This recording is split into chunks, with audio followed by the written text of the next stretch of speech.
नमस्कार विद्यार्थियों। Last class में हमने देखा कि दुधारू पशुओं का किस प्रकार से ध्यान रखा जाना चाहिए, ठीक है।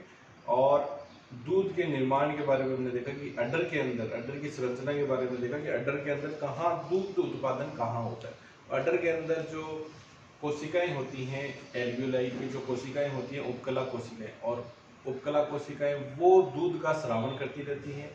एल्वियोलाई को घेरे हुए मायोएपिथेलियल कोशिकाएं होती है जो संकुचन के द्वारा उस दूध को नीचे उतारने में सहायक होती है।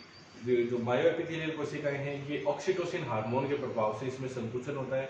इसीलिए क्या होता है कि भाई जब मिल्किंग की प्रक्रिया जब होगी तब ऑक्सीटोसिन रिलीज होगा और संकुचन होगा, दूध पहुंचने में या दूध उतारने में ये ऑक्सीटोसिन हार्मोन सहायक होता है, ठीक है।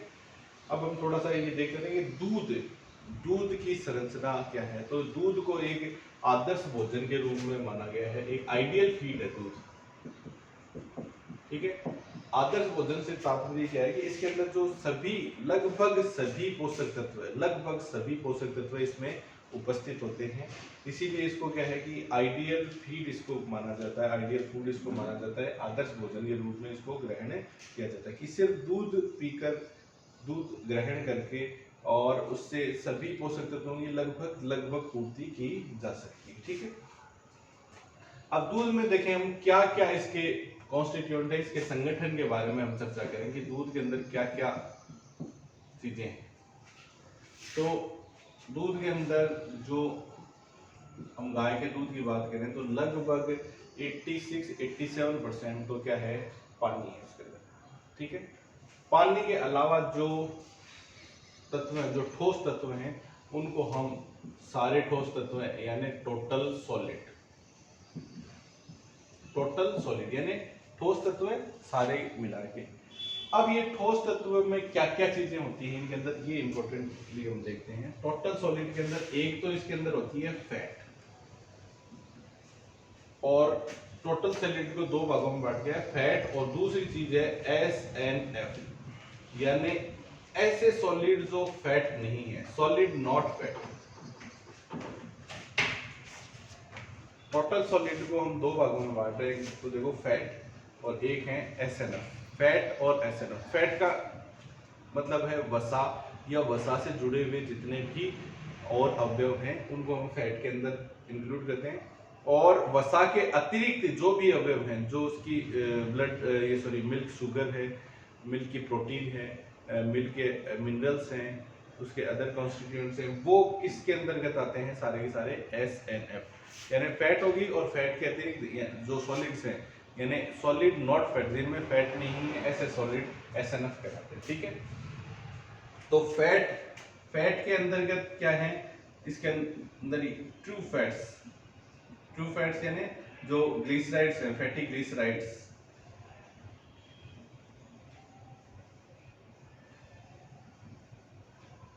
और एक तो ट्रू फैट होगी, और फैट से जो और फैट जिसके साथ में जुड़ी हुई रहती है, फैट एसोसिएटेड सब्सटेंसेस, यानी फैट दूसरे जैसे चीजों के साथ में जुड़ी हुई रहती है, जैसे कि फॉस्फोरस के साथ में जुड़ के फॉस्फोलिपिड बना दिया, ग्लाइकोलिपिड होगी, कैरोटीन होगी, कोलेस्ट्रॉल हो गया, और कुछ फैट में सोल्यूबल विटामिन्स भी, फैट सोल्यूबल विटामिन्स, वो भी इसके अंतर्गत ही आ जाते हैं।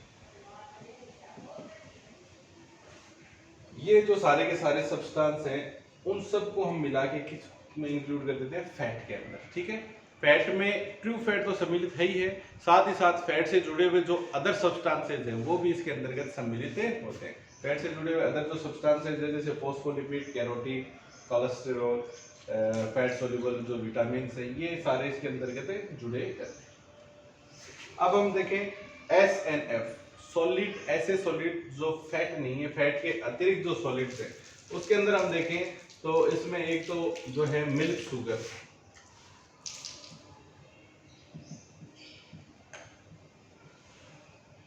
मिल्क शुगर कौन सी होती है, लैक्टोज, ये ध्यान रखना है।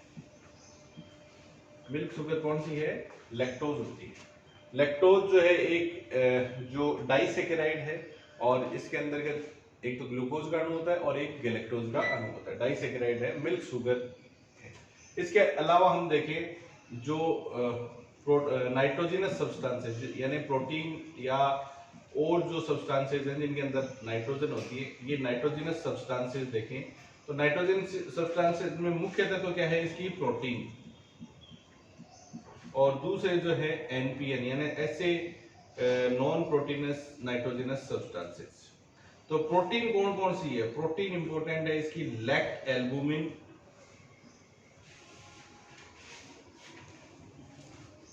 लैक्ट ग्लोबुलिन और एक जो इसकी प्रोटीन है वो है केजीन। एल्बुमिन, ग्लोबुलिन और केजीन ये दूध में पाई जाने वाली प्रोटीन है। दूध में पाई जाने वाली शर्करा कौन सी है? दूध शर्करा कौन सी है? लैक्टोज है। और अदर जो नॉन प्रोटीनस नाइट्रोजनस सब्सटेंसेस हैं जैसे पेप्टोन, पेप्टाइड्स, ये अदर जो हैं नॉन प्रोटीनियस नाइट्रोजनस सब्सटेंसेस होते हैं जो दूध के अंदर उपस्थित होते हैं। ठीक है, इसके अलावा मिनरल्स होते हैं इसके अंदर। Minerals calcium, potassium, sodium, magnesium, इनके क्लोराइड्स, फॉस्फेट्स, सिट्रेट्स, ये इसके अंदर मिनरल्स हैं जो दूध के अंतर्गत उपस्थित होते हैं। ठीक है, दूध के अंदर जो है जैसे कॉपर, आयोडीन, आयरन, ये जो है काफी कम मात्रा में इनकी क्या है? काफी कमी होती है। तो अभी हमने कहा था दूध आदर्श भोजन है जिसमें लगभग सभी पोषक तत्व है, लेकिन कुछ पोषक तत्वों की हालांकि मात्रा कम रहती है, लेकिन फिर भी लगभग सारे पोषक तत्व इसके अंतर्गत उपस्थित होते हैं। इसके बाद में बात करें हम जो अदर सब्सटेंसेस हैं, अदर सब्सटेंसेस में जैसे कि वाटर सोल्यूबल विटामिन है,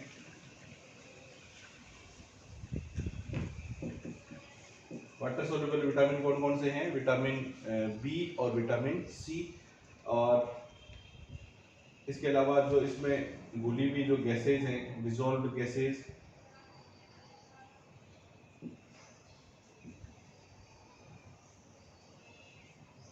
कुछ इसके अंदर जो पाए जाने वाले जो बैक्टीरिया हैं वो इसके अंदर सम्मिलित होते हैं, या जो विभिन्न प्रकार के जो पिगमेंट्स हैं ये इसमें और इसके अंतर्गत पाए जाते हैं। तो ये एक दूध का कंपोजिशन है कि दूध के अंतर्गत क्या क्या जो है वो पाया जाता है। इसके संगठन के बारे में हम देखें तो मुख्यतः इसका जो लगभग 87% भाग इसके अंदर क्या है? पानी है, वाटर। ठीक है, लगभग 87% वाटर होता है, लगभग 13 से 14% इसके अंदर क्या रहता है? टोटल सॉलिड्स इसके अंतर्गत रहते हैं। ठीक है, टोटल सॉलिड यानी पानी के अतिरिक्त जो अन्य जो इसके अंतर्गत जो सॉलिड्स हैं, ठोस तत्व हैं, वो टोटल सॉलिड की श्रेणी में आते हैं। इसमें हम टोटल सॉलिड में देखें तो जैसे हमारी जो मिल्क इंडस्ट्री है इंडिया के अंदर, वो दो चीजें इसमें मुख्य मान रही है कि फैट और एसएनएफ, यानी कि एक तो वसा का पोर्शन और दूसरा एसएनएफ। आप जब गांव में देखते हैं कि भाई हम किसी भी सेंटर के ऊपर हम मिल्क पॉइंट के ऊपर दूध हमारा जो डेयरी के अंदर देते हैं तो उसमें दो चीजें ही मुख्यतः उसकी रीडिंग के अंदर आती है, एक तो फैट है और दूसरा है एसएनएफ। ठीक है, और उसी के अकॉर्डिंग ही हमें जो है उस दूध की जो वैल्यू है वो दी जाती है, उसकी दूध की वैल्यू जो वो निर्धारित की जाती है उसके अकॉर्डिंग ही। ठीक है, तो ये दो चीजें ही इंपॉर्टेंट अपने इंडियन इंडस्ट्री के अंदर जो है वो इन दो चीजों के आधार पे ही जो मिल्क की जो कैलकुलेशन की जाती है उसकी कॉस्ट की, वो इन दो के आधार पे ही की जाती है। फैट यानी कि जो वसा का पोर्शन है प्लस वसा में घुलनशील जो अन्य तत्व हैं, तो फैट के अंदर जो ट्रू फैट आ गई जिसमें फैटी ग्लिसराइड सम्मिलित है, और जो फैट से जुड़े हुए अदर जो सब्सटेंसेस हैं जैसे कि कोलेस्ट्रॉल, कैरोटीन हो गया, फैट में घुलनशील विटामिन हो गए, विटामिन फैट सोल्यूबल विटामिन कौन से हैं? विटामिन ए, डी, ई और के, ये हो गए। इसके अतिरिक्त जो फॉस्फोलिपिड हो गया, तो फैट से जो जुड़े हुए अन्य जो सब्सटेंसेस हैं वो भी इसके अंतर्गत सम्मिलित होते हैं।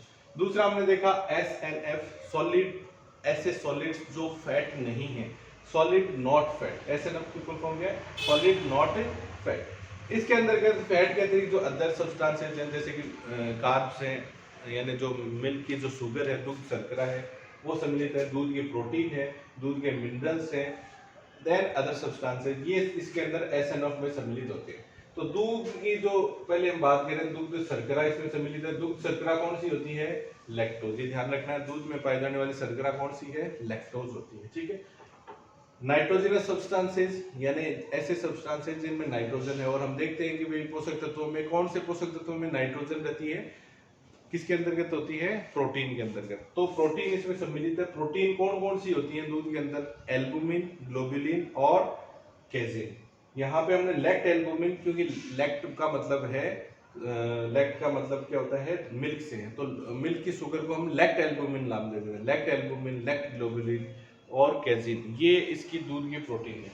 इसके बाद में हम चर्चा करें इसके अंदर पाए जाने वाले मिनरल्स, तो मिनरल्स भी खूब होते हैं। जैसे हम देखते हैं कैल्शियम भी होता है इसके अंदर, कैल्शियम के जो फॉस्फेट्स या क्लोराइड्स, पोटेशियम, सोडियम, मैग्नीशियम, इनके विभिन्न प्रकार के जो यौगिक होते हैं, इनके जो क्लोराइड्स हो सकते हैं या फॉस्फेट्स हो सकते हैं या सिट्रेट्स हो सकते हैं, ये दूध के अंतर्गत सम्मिलित होते हैं, ठीक है।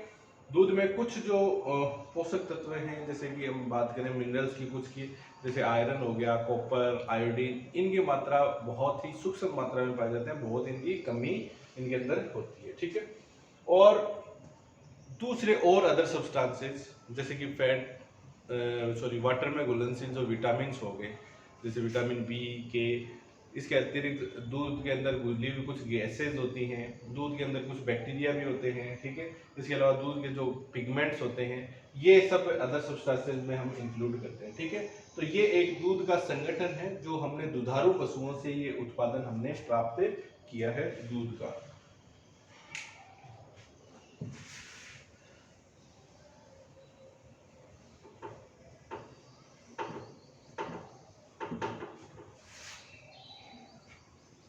तो लास्ट क्लास में हम जब चर्चा कर रहे थे कि दुधारू पशुओं की जो देखभाल है वो कैसे करनी है हमें, तो उसमें हमने उसके पोषण के बारे में और साथ ही साथ उनके आवास व्यवस्था के बारे में हमने चर्चा की थी।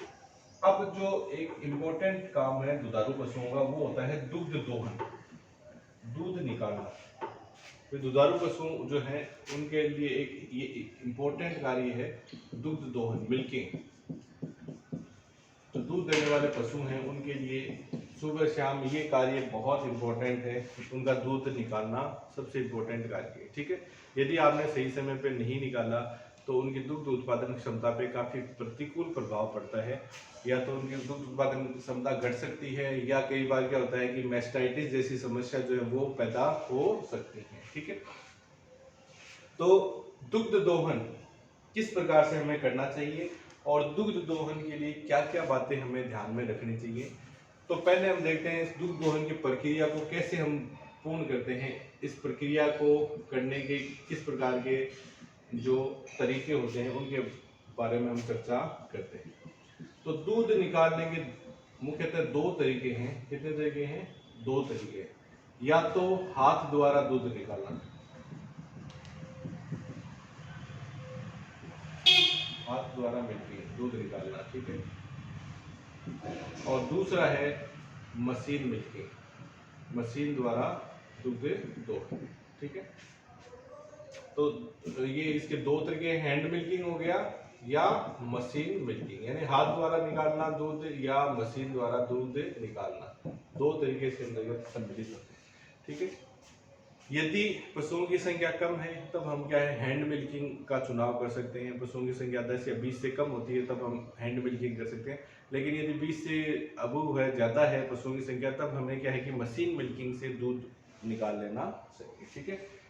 हैंड मिल्किंग के क्या क्या तरीके हैं? हैंड मिल्किंग के दो मुख्य तरीके हैं, हाथ द्वारा दुग्ध दोहन के दो मुख्य तरीके हैं। एक तो है स्ट्रिपिंग, और दूसरा है फुल हैंड मिल्किंग। नाम ध्यान रखने हैं आपको, फुल हैंड मिल्किंग और स्ट्रिपिंग। कई बार आप देखते हैं जब हीफर्स होती हैं, हीफर ब्याती हैं, जो बछड़ी ब्याती हैं, तो उनके थन जो है वो छोटे छोटे होते हैं, ठीक है, और उनको पूरे हाथ से हम पकड़ भी नहीं पाते हैं, इतने छोटे जो है उनके थन होते हैं। तो ऐसी स्थिति में आप क्या है, जो आपकी इंडेक्स फिंगर यानी पहली अंगुली है और अंगूठे, उनकी सहायता से, इस प्रकार से दोनों की सहायता से दूध जो है वो निकाला जाता है।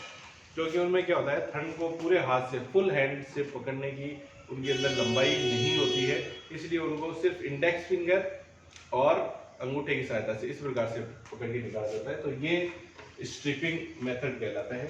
और ये सामान्यतः किस में काम में लिया जाता है, जिनके अंदर थन छोटे होते हैं, और स्पेशली हम बात करें हीफर्स के अंदर। तो ये इस प्रकार से कई बार पूछा जा सकते हैं कि हीफर्स में दुग्ध दोहन की कौन सी विधि काम में ले रहे हैं हम, स्ट्रिपिंग। यदि लंबे हैं थन तब तो हम फुल हैंड मिल्किंग से ही काम करेंगे, ठीक है। दूसरा है फुल हैंड मिल्किंग। इसमें क्या है, चारों अंगुलियां और अंगूठे की सहायता से इस प्रकार से, ये थन है, इसको इस प्रकार से पकड़ के हम और दुग्ध उत्पादन जो है वो करते हैं। ये दूसरा है फुल हैंड मिल्किंग, ठीक है। अंगूठे को मोड़ना नहीं होता है, इसको पूरा जो अंगूठे को इस प्रकार से बाहर की तरफ रखा जाता है और ये अंगुलियों की इस प्रकार से ग्रिपिंग की सहायता से हम इसका जो दुग्ध उत्पादन है वो हम कर पाते हैं, ठीक है। तो ये फुल हैंड मिल्किंग होगी, इस प्रकार से पूरा अंगूठे को बाहर रखते हुए और इस प्रकार से हम इसको दूध को निकालते हैं, इस प्रकार से, ठीक है। फुल हैंड मिल्किंग होगी। एक जो तरीका सामान्य हमारे क्षेत्रों में अपनाया जाता है, उसके अंदर हम क्या, अंगूठे को अंदर दबा के इस प्रकार से ये तरीका जो है वो अपनाते हैं। इस तरीके को बोलते हैं हम नकलिंग। इसको हम क्या बोलते हैं, नकलिंग। ये जो नकलिंग है, ये दुग्ध दोहन की सही विधि नहीं है, ये ध्यान रखना आपको। नकलिंग जो है दुग्ध दोहन की सही विधि नहीं है। नकलिंग में आप क्या, अंगूठे को ऐसे अंदर की तरफ मोड़ लेते हैं और इस प्रकार से दूध जो है वो निकाला जाता है। तो ये दुग्ध दोहन की सही विधि नहीं है, हालांकि हमारे क्षेत्रों में काफी ये अपनाई जाती है, लेकिन ये दुग्ध दोहन की सही विधि नहीं है। क्यों? क्योंकि इसमें क्या, अंगूठे के अंदर से दबाव पड़ेगा और उस पर टीट के जो है, थन के जो है वो चोट लगने का खतरा रहता है, उसको क्षति पहुंचने का खतरा रहता है। तो इसलिए नकलिंग जो है वो दुग्ध दोहन की सही विधि नहीं मानी जाती है, ठीक है। दूसरा हम देखें मशीन मिल्किंग। मशीन मिल्किंग के बारे में हम देखें तो इसमें क्या है, क्या संरचनाएं होती हैं, ये मैं आपको बताता हूँ।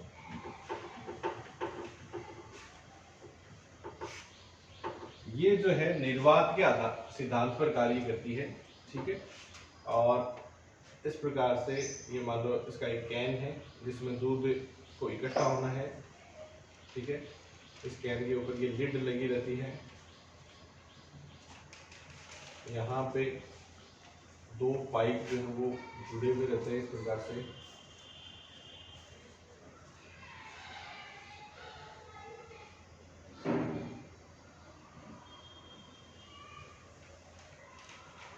दो पाइप एकदम पैरेलल उनको चलाया जाता है, ठीक है। और यहाँ पे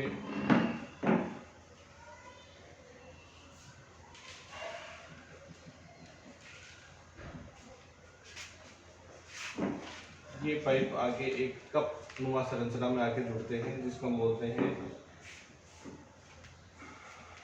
मिल्क कलेक्टिंग कप है। इस प्रकार से कप नुमा संरचना, इसके नीचे आके यहाँ पे ये आके जुड़ते हैं, ठीक है।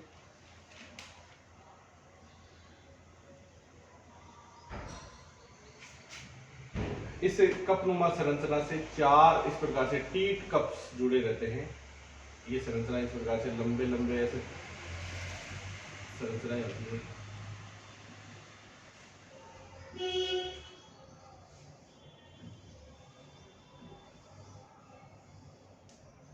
जिनको हम टीट कप्स बोलते हैं, ठीक है। इनको हम एनलार्ज करके देखें तो ये इस प्रकार की संरचना है, देखो टीट कप इस प्रकार की संरचना है। यहाँ पे अंदर रबड़ लगा हुआ रहता है इसके अंदर की तरफ, और ये इस प्रकार की लंबी बेलनाकार सिलेंड्रिकल संरचना है, और ये नीचे इस प्रकार से जुड़ी रहती है पाइप की सहायता से। इस टीट कप को मिल्किंग के समय इस टीट कप को, ठीक है, यहाँ जैसे ये थर्ड है इसके ऊपर फिट कर दिया जाता है और वैक्यूम के कारण से ये इसके बिल्कुल ऐसे चिपक जाता है, ठीक है। और फिर ये एक प्रकार से सक्शन चूषण का सा कार्य करता है वैक्यूम की वजह से, और ये दूध जो है वो इसमें आके इकट्ठा हो जाता है और यहाँ से इस नलिका के द्वारा इस ड्रम में आके दूध जो है वो इकट्ठा होता है, ठीक है। तो इसके लिए एक निश्चित निर्वात का एक दाब क्रिएट करना पड़ता है, ठीक है, जिसका लगभग -40 mm ऑफ Hg। इस दाब के ऊपर, यानी ये निर्वात के रूप में माइनस इसीलिए लगा है, ये निर्वात का दाब क्रिएट करना पड़ता है और उसकी सहायता से जो दूध है वो सक्शन के द्वारा, चूषण क्रिया के द्वारा यहाँ पे इसको कलेक्ट कर लिया जाता है और ये जो है कैन के अंदर आके, जो बड़ा जो कैन है उसके अंदर आके ये दूध आके इकट्ठा हो जाता है। तो ये तरीका है मशीन मिल्किंग का। मशीन मिल्किंग मशीन की सहायता से हम जैसे इसका दुग्ध दोहन जो है वो कर पाते हैं, ठीक है। दुग्ध दोहन की ये जो प्रक्रिया है आपको 5 से 7 मिनट के अंदर पूर्ण कर लेनी चाहिए। ये आपको ध्यान रखनी है। दुग्ध दोहन के संबंधित मुख्य जो बिंदु हैं, दुग्ध दोहन की प्रक्रिया वो लगभग 5 से 7 मिनट में पूर्ण कर लेनी चाहिए। क्यों? क्योंकि दुग्ध जो लेट डाउन है, दूध उतारने के लिए एक हार्मोन सहायक होता है जिसका नाम है ऑक्सीटोसिन हार्मोन। और इस ऑक्सीटोसिन हार्मोन की जो हाफ लाइफ है वो काफी कम होती है, ठीक है। इसका अर्धायु काल काफी कम होता है और ये 5 या 7 मिनट तक ही काम करेगा। जितना ये रिलीज होगा 5-7 मिनट तक ही काम करता है। उसके बाद में ये क्या हो जाता है, इसकी मात्रा रक्त में कम हो जाएगी और ये अपना जो कार्य है वो पूर्णतया नहीं कर पाएगा। तो इसलिए दूध उतारने की क्रिया के अंदर जो ऑक्सीटोसिन हार्मोन सहायक होता है वो थोड़ी देर के एक प्रकार से हम कह सकते हैं रिलीज होता है और उस दौरान आपको जो दुग्ध दोहन की क्रिया है वो कंप्लीट करनी चाहिए। तो ये ऑक्सीटोसिन हार्मोन कहाँ से रिलीज होता है, कहाँ से स्रावित होता है, ये पश्च पीयूष ग्रंथि से स्रावित होता है, ठीक है।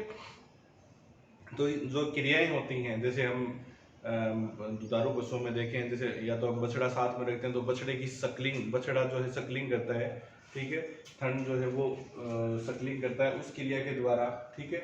या फिर आप देखते हैं कि जो पशु हैं उनको जैसे ही समय हो जाता है, उनका दूध दोहन का समय हो जाता है, तो जो बाल्टी की आवाज़ है या जो बंटा दे रहे हैं हम उसकी कारण से उनके अंदर जो है ये ऑक्सीटोसिन हार्मोन जो है वो रिलीज होता है और वो एक प्रकार से हम कह सकते हैं मिल्क लेट डाउन जो है वो नीचे आ जाता है, जिसको हम सामान्य भाषा में कहते हैं पाउच जाते हैं, ठीक है।